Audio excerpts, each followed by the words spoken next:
రంగారెడ్డి జిల్లా మీర్జాగూడ ప్రమాదంపై సీఎం రేవంత్ రెడ్డి విచారం వ్యక్తం చేశారు.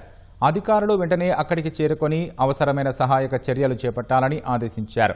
ప్రమాదానికి సంబంధించి పూర్తి వివరాలు ఎప్పటికప్పుడు తెలియజేయాలని సీఎం ఆదేశించారు.